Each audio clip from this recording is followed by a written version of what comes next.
Hi, hello, and welcome to Mathematical 360.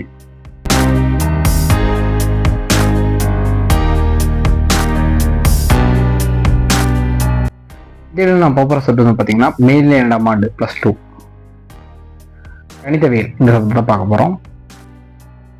நீங்கள் நம்ம போகிற சாப்டர் வந்து பார்த்தீங்கன்னா அத்தியாயம் 5 இருபரிமாண பகுமுறை வடிவியல் பார்ட் 2. இந்த சாப்டர் தான் ஆல்ரெடி பார்த்துட்டு இருக்கோம். நீங்கள் நம்ம போகிற டாபிக் வந்து பார்த்தீங்கன்னா கூம்பு வெட்டு மூங்களின் பொதுவடி சம்பாடை பேஸ் பண்ணி நீள்வட்டம் பரவளையம் அப்படிங்கிறது எப்படி கண்டுபிடிக்கணும்னு சொல்லிட்டு இந்த வீடியோவில் இன்டெப்த்தாக பார்க்க போகிறோம்.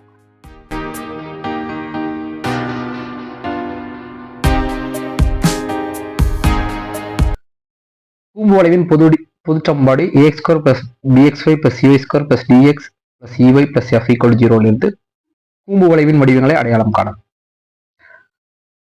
அதாவது பார்த்தீங்கன்னா இது வந்து கூம்பு வளைவரைன்னு சொல்லிட்டு நம்ம முன்னாடி ஒரு டாபிக் பார்த்துருப்போம். அந்த வீக்கான லிங்க் டிஸ்கிரிப்ஷன்ல கொடுத்துறேன். அந்த டாபிக் பார்த்துருந்தீங்கன்னா தெரியும் இந்த சம்பாடு வந்து எப்படி வந்துச்சுன்னு சொல்லிட்டு இந்த ஜென்ரல் ஃபார்ம். ஸோ இந்த ஈக்குவேஷன் கொடுத்துருக்காங்கன்னு வச்சுக்கலாம். அந்த ஈக்குவேஷன்லேருந்து எப்படி வந்து அந்த கூம்பு வளைவோட வடிவங்கள், அதாவது வட்டம், நீள்வட்டம், பரவளையம், அதிபரவளையம்னா எப்படி கண்டுபிடிக்கணும்னு சொல்லிட்டு இந்த ஈக்குவேஷன்ல இருந்து ஒரு simple point, step by step point இருக்கு. அதை வச்சு அது என்னன்னு சொல்லி கண்டுபிடிக்கலாம். Identifying the conics from the general equation of the conic. So அப்போ இந்த சம்பாடு எப்படி வந்துச்சுன்னு தெரியணும்னா நீங்கள் அந்த கூம்பு வளைவோட டாபிக் பார்த்துருந்தீங்கன்னா உங்களுக்கு தெரியும். ஸோ அதுலேருந்து அந்த சம்பாடு வந்திருக்கு. இரண்டாம் படி சம்பாட்டின் வரைபடம் பின்வரும் நிமிடங்களுக்கு ஏற்பட்ட வட்டம், பரவளையம், நீள்வட்டம், அதிபரவளையம் ஒரு புள்ளி, ஒரு வெற்றுகணம், ஒரு நேர்கோடு அல்லது இரட்டை நேர்கோடாக இருக்கும். ஸோ கீழே கண்டிஷன்ஸை பொறுத்து அது வட்டமா, பரவளையமா, நீள்வட்டமா, அதிபரவளையமா, ஒரு புள்ளியால வெற்றுகணமா, ஒரு நேர்கோடா, ஒரு இரட்டை நேர்கோடா இருக்குமா அப்படின்னு சொல்லிட்டு கண்டுபிடிக்கலாம். ஸோ இதெல்லாம் நீங்க தெரியறதுக்கு முன்னாடி வட்டங்கிற டாபிக் பார்த்துருக்கோம், பரவளைங்கிற டாபிக் பார்த்துருக்கோம், நீள்வட்டங்கிற டாபிக் பார்த்துருக்கோம், அதிபரவளைய டாபிக் பார்த்துருக்கோம். ஸோ இப்போ ப்ரீவியஸ் இயர்ல வந்து பார்த்தீங்கன்னா புள்ளி, வெற்றுகணம், நேர்கோடு, இரட்டை நேர்கோடு சொல்லி பார்த்துருக்கோம். அந்த டிகான் லிங்க் எல்லாம் டிஸ்கிரிப்ஷன்ல கொடுக்குறேன். அதை பார்த்துட்டு இதை பார்த்தீங்கன்னா இன்னும் பெட்டரா புரியும். அப்போ அதோட ப்ராப்ளம் சால்வ் பண்ண போகும்போது இந்த டேர்ம்ஸ் கண்டிஷன், அதாவது பார்த்தீங்கன்னா இந்த நிபந்தனைகள் வந்து உங்களுக்கு ரொம்ப ஹெல்ப்ஃபுல்லா இருக்கும். ஸோ ஃபர்ஸ்ட் கண்டிஷன், இந்த ஈக்குவேஷன் வந்து பார்த்தீங்கன்னா a = c = 1, அதாவது ஏவோட வேல்யூ சியோட வேல்யூ 1ன்னு வந்து வரும். ஸோ அப்படிங்க எடுத்துக்கணும். b = 0. ஸோ b = 0 போடும்போது என்ன ஆகுனா வெறும் என்ன இருக்கும், x² + y². ஓகேவா? அதாவது வந்து பார்த்தீங்கன்னா இது இருக்கும். அதே மாதிரி வந்து பார்த்தீங்கன்னா டிங்கிற வேல்யூக்கு பதிலாக -2h. ஓகேவா? ஈங்கிற வேல்யூக்கு பதிலாக -2k. அதே மாதிரி எஃப்ங்கிற வேல்யூக்கு பதிலாக h² + k² - r². ஸோ இது நீங்கள் அந்த வட்டங்கிற டாபிக் பார்த்தீங்கன்னா தெரியும் எதுக்கு எவ்வளோ ஆட் பண்ணுறேன்னு சொல்லிட்டு. சிம்பிளா நீங்க இதெல்லாம் ஆட் பண்ணீங்கன்னா வந்து பாத்தீங்கன்னா உங்களுக்கு அந்த ஈக்குவேஷன் வந்து பாத்தீங்கன்னா இந்த மாதிரி ஃபார்ம் ஆகும். அதாவது x - h² + y - k² = r². So இது நம்ம வந்து வட்டங்கிற டாபிக்லோட ஜென்ரல் ஃபார்ம். ஸோ அப்போ இந்த ஜென்ரல் ஈக்குவேஷன் வந்து பாத்தீங்கன்னா a c-யோட ரெண்டு வேல்யூ ஒன்னா இருக்கணும் ஃப்ரண்ட்ல, x²க்கு y²க்கு முன்னாடி. அதே மாதிரி b-யோட வேல்யூ 0 இருக்கணும். அப்போ இந்த d-யோட வேல்யூஸ்ல இதை சேஞ்ச் பண்ணீங்கன்னா இந்த மூணு கண்டிஷன்லயே வந்து பாத்தீங்கன்னா நீங்க வட்டம் கண்டுபிடிச்சிடலாம். ஸோ x²க்கு y²க்கு முன்னாடி 1 இருக்கணும். x²ங்கிற வேல்யூ இல்லாட்டியாவே அது வட்டத்தை தான் ஃபார்ம் பண்ணணும்னு சொல்லி ஈஸியாக கண்டுபிடிச்சிக்கலாம். செகண்ட் பாயிண்ட், ஸோ அதில் வந்து பார்த்தீங்கன்னா b = 0 மற்றும் a அல்லது c எனில் = 0. அதாவது ஃபர்ஸ்ட் b கன்ஃபார்ம் 0வா இருக்கணும், a c ரெண்டுல ஏதாவது 0 இருக்கணும். அப்படி தான் அந்த பொது சம்பாடு வந்து பார்த்தீங்கன்னா பரவளையத்தை ஃபார்ம் பண்ணும். ஸோ நம்ம பரவளைங்கிற டாபிக் நீங்கள் பார்த்தீங்கன்னா தெரியும், y² = 2x + 2 அந்த மாதிரிலாம் ஃபார்ம் ஆகும்.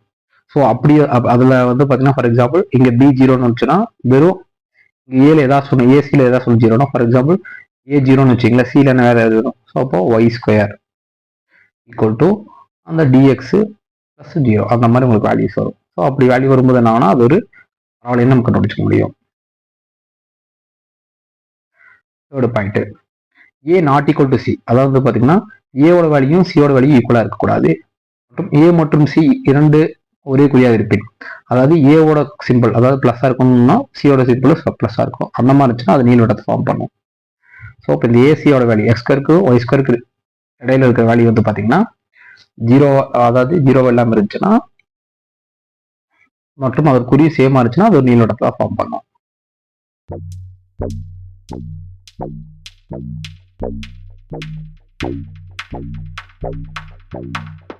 ஸோ அது ஜென்ரல் ஃபார்ம் ஈக்குவேஷன் கூம்பு வளைவரோடது. ஃபோர்த் கண்டிஷன், a ≠ c மற்றும் a மற்றும் c இரண்டும் ஒன்றுக்கொண்டு எதிர்குறியா இருக்குமானால் பொதுவடி சம்பாடு அதிபரவளையத்தை ஆகும். அதாவது a c-யோட வேல்யூ சேமா இருக்கக்கூடாது, அதோடைய சிம்பிள் வந்து பார்த்தீங்கன்னா இது ப்ளஸ்ஸாக இருந்தது மைனஸாக இருக்கணும். அந்த மாதிரி ஆப்போசிட்டா இருந்துச்சுன்னா அது கம்பல்சரி அது அதிபரவளையமாக தான் இருக்கும் அந்த equation. Fifth point A equal to C மற்றும் ஏவோட வேல்யூ சியோட வேல்யூ ஈக்குவலாக இருக்கும்னு சொல்றாங்க. அடுத்து வந்து பார்த்தீங்கன்னா b equal to d equal to equal to f equal to g எனில் பொதுவெளி சமன்பாடு. ஸோ இந்த மொத்த வேல்யூமே ஜீரோ வந்துச்சுன்னா பேலன்ஸ் என்ன இருக்கும், x square plus Y square equal to zero என்ற புள்ளியாக மாறும். ஸோ அப்போ வந்து பார்த்தீங்கன்னா X square plus Y square வந்துச்சுன்னா அது ஒரு பாயிண்ட் தான் ஃபார்ம் பண்ணும். ஸோ அப்போ இதோட வேல்யூஸ் எல்லாம் ஜீரோ, ஏ சிக்கு மட்டும் வேல்யூ இருந்துச்சுன்னா ரெண்டு வேல்யூ ஈக்குவலாக இருந்துச்சுன்னா x square plus Y square, அப்போ அது ஒரு புள்ளியாக ஃபார்ம் ஆகும். 6th ஒன் ஏசிஎஃப், அதாவது இந்த ஏ வேல்யூ இந்த சி வேல்யூ இந்த எஃபோட வேல்யூ எல்லாமே வந்து பார்த்தீங்கன்னா மற்றும் பிடிஎஃப், அதாவது பிடி இதெல்லாம் ஜீரோ வந்துச்சுன்னா பொதுவெளி சமன்பாடு என்ன ஆகும்னா x square plus Y square plus 1 equal to zero. இது நீங்கள் பார்த்தீங்கன்னா தெரியும் வெற்று கணமாக ஃபார்ம் ஆகுது. ஸோ அதே மாதிரி ஒரு புள்ளிக்கும் வெற்று கணத்துக்கும் சிம்பிள் தான். அதாவது வந்து பார்த்தீங்கன்னா அந்த கான்ஸ்டன்ட் வேல்யூ 1 வந்துருச்சுன்னா அது வெற்று கணம், கான்ஸ்டன்ட் வேல்யூ இல்லாமல் வச்சுன்னா அது point. 7th one A not equal to zero அல்லது C not equal to zero மற்றும் மற்ற கருக்கள் பூஜ்ஜியம் எனில் பொதுவெளி சமன்பாடு ஆய்ச்சிக்கல் சமன்பாட்டை தரும். சிம்பிள், அதாவது பார்த்தீங்கன்னா ஏவும் நாட் ஈக்குவல் டு ஜீரோவாக இருக்கணும், அல்லாட்டி சி நாட் ஈக்குவல் டு ஜீரோவாக இருக்கணும். அப்போ மற்ற கருக்கள் பூஜ்ஜியம், மற்ற கருக்கள் பூஜ்ஜியம்னா என்ன ஆகும்னா இது பூஜ்ஜியம் இது பூஜ்ஜியம் இது பூஜ்ஜியம் வந்துடும். அப்போ அது சிம்பிளாக சொல்ல போனால் வந்து பார்த்தீங்கன்னா எக்ஸ் ஆக்சிஸ் ஒய் ஆக்சிஸ் தான் வந்து பார்த்தீங்கன்னா அப்படி சொல்கிறாங்க. அதுதான் வந்து பார்த்தீங்கன்னா இந்த மாதிரி அது ஆய்ச்சிக்கல்ங்கிறது X axis Y axis form பண்ணும். ஸோ ஏவும் not equal zero C not equal zero தான் மற்ற ஜீரோ வந்துச்சுன்னா இந்த ஃபார்ம் ஆகும். 8th point A equal to minus C, அதாவது பார்த்தீங்கன்னா ஏயோட வேல்யூ மைனஸ் சிக்கு ஈக்குவலாக இருந்துச்சுன்னா மற்றும் அனைத்து உறுப்புகளும் பூஜ்ஜியம் எனில் பொதுவெளி சமன்பாடு. ஸோ அப்போ ஏ இது அதாவது ஏவோக்கு அகேன்ஸ்டாக வந்து மைனஸ் சி இருக்கும்போது x square minus y square equal to zero இது இரட்டை நேர்கோடை தரும். ஸோ அப்போ வந்து பார்த்தீங்கன்னா இதுக்கு ஆப்போசிட் இருக்கும்போது இரட்டை நேர்கோடு ஃபார்ம் ஆகும். ஸோ அப்போ இந்த இரட்டை நேர்கோடு வெற்றுகணம், இந்த வெற்றுகணம் அதே மாதிரி புள்ளிங்கிறது மூணுமே இன்டர்லூப்ல இருக்கு. அதாவது ஒரு புள்ளினா X square plus Y square equal to zero, அதே எக்ஸ் ஸ்கொயர் மைனஸ் ஒய் ஸ்கொயர்னா அது இரட்டை கோடு ஃபார்ம் பண்ணும். X square plus Y square plus 1 வந்துச்சுன்னா அது வெற்றுகணம். ஸோ இந்த 8 பாயிண்ட்டை வச்சு இந்த இருபடி சமன்பாடு வந்து பார்த்தீங்கன்னா வட்டமா நீளோட்டமா கோடா புள்ளியான்னு சொல்லிட்டு இந்த கண்டிஷன்ஸ் வச்சு நம்ம ஈஸியாக ப்ரெடிக்ட் பண்ணிக்கலாம் அந்த கொடுத்துருக்க கேஸ்னா. இப்போ நெக்ஸ்ட் வீடியோவில் நெக்ஸ்ட் ஸ்லைடில் ஒரு ப்ராப்ளம் பார்க்கும்போது உங்களுக்கு பெட்டராக புரியும்.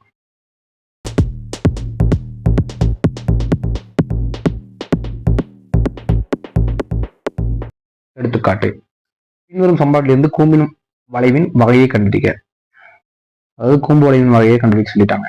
ஸோ ஃபர்ஸ்ட் ஈக்குவேஷன் வந்து 16y square equal to minus 4x square plus 64. தீர்வு. ஸோ வினா என்னங்கிறது ஃபர்ஸ்ட் சமன்பாடு கொடுத்துருக்கிறது கட்டுப்பாடு ப்ரீவியஸ்லியில் பார்த்த கண்டிஷன்ஸ் கூம்பின் வளைவின் வகை. ஸோ நம்ம ஃபர்ஸ்ட் கொஸ்டின் எடுத்துக்கலாம். 16y square equal to minus 4x square plus 64.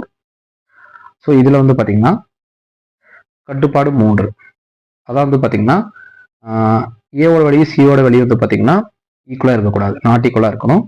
அதே மாதிரி அந்த குறி, அதாவது இந்த 4x ஸ்கொயர் இன்ச்சர் வந்து என்ன ஆகும் 4x square plus 16x square. So அப்போ ரெண்டோட வேல்யூ சம்மா கிடையாது, ஏவோட வேல்யூ சியோட கிடையாது நாட் ஈக்குவல் டு.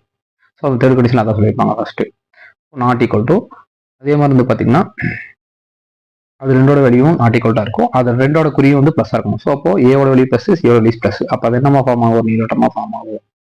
ஸோ அப்போ தேர்ட் கண்டிஷன் படி அது நீரோட்டம். ஸோ இந்த ஈக்குவேஷன் பார்த்துருந்தாவே நமக்கு தெரிஞ்சிடும். ஸோ நீரோட்டங்கிற டாபிக் பார்த்தீங்கன்னா தெரியும், X square by S square plus Y square by B ஸ்கொயர்ங்கிறதுல நீரோட்டமோட ஃபார்முலா தான். அதை வச்சு நம்ம நீரோட்டம் ஈஸியாக கண்டுபிடிச்சிட முடியும்.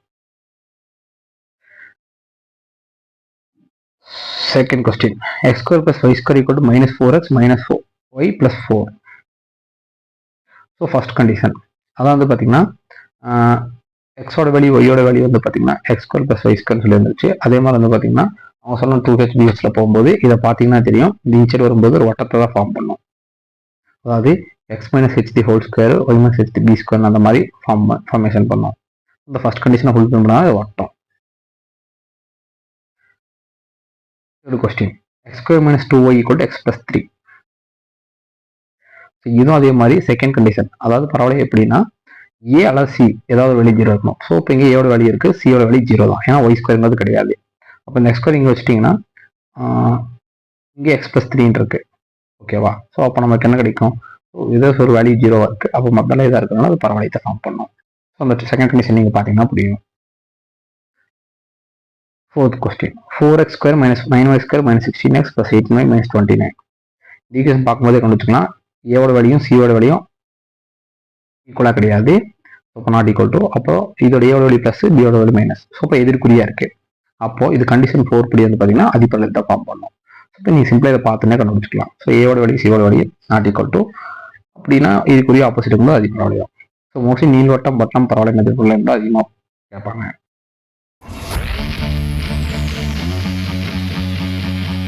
நெக்ஸ்ட் வீடியோ வந்து பார்த்தீங்கன்னா கூம்பு வெட்டின் துணையில ஓடியும் அப்படிங்கிற டாப்பிக்கை இந்த நெக்ஸ்ட் வீடியோவில் பார்க்கலாம். தேங்க்ஸ் ஃபார் வாட்சிங்.